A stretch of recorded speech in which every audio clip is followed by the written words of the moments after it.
Hello everyone. The words American Dream are probably most appropriate for Ray Kroc. The founder of McDonald's. Kroc was 52 years old when he met the McDonald brothers and dreamed of opening a hamburger chain in the United States. This is because he was already 52 years old when he encountered a hamburger store owned by the McDonald brothers and had dreamed of opening a hamburger chain across the United States. I believe that Ray Kroc's street of challenge is encouraging to many business people. In this article, we would like to focus on episodes related to the hamburger chain McDonald's, when it can be found in many places overseas, including Japan, and Ray Kroc's way of dealing with business. Ray Kroc, who was originally a hard worker more than anyone else, was working for a kitchen equipment manufacturer at the age of 52. One day, Ray received a series of requests from several of his customers for a much mix similar to the one used by the McDonald's brothers in their store in California. Ray was curious about the store and found that it had 8 merge mixes, each with 5 axes in operation. Moreover, the location is San Bernardino, California, a desert town located in the suburbs east of Los Angeles. Unable to believe how business could be conducted in such a place until he saw it with his own eyes, Ray went to the site. Ray went there and found the hamburger store, the prototype of today's McDonald's, operating beautifully and intuitively sensing that this was a business opportunity to expand the chain across the United States. He proposed to the McDonald brothers to work together.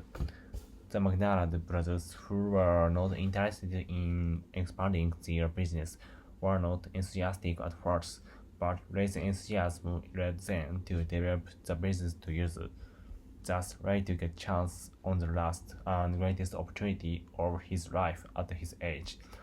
Why did Ray sign a franchise agreement with the McDonald brothers in the first place?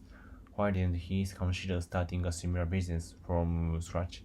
At the time, he was asked this question after his success. However, he had no such idea until he signed the franchise agreement. The main reason was that he saw more potential in the sales of Ray's merge mixes by opening hamburger restaurants across the US than in selling hamburgers. Also, although the hamburger restaurant looked simple at first glance, in reality, the original cooking equipment was perfectly calculated by the McDonald brothers, and they were more attracted to the idea of obtaining franchise rights than to starting from scratch. However, the terms of this franchise agreement he signed with the McDonald brothers would cause Ray to suffer for many years.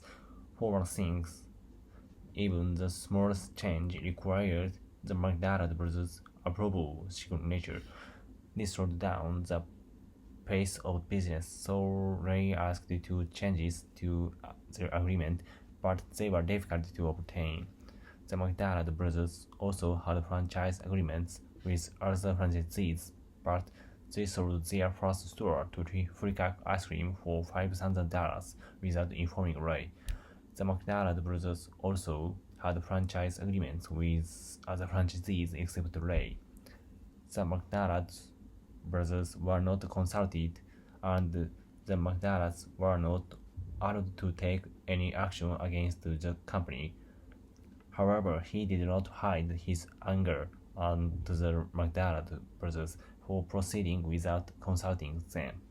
Ray continued to encounter various difficulties in the process of franchise development, but as a business person, he overcame these difficulties by faithfully and tenaciously dealing with the contract he had once signed, even if it was only a verbal agreement.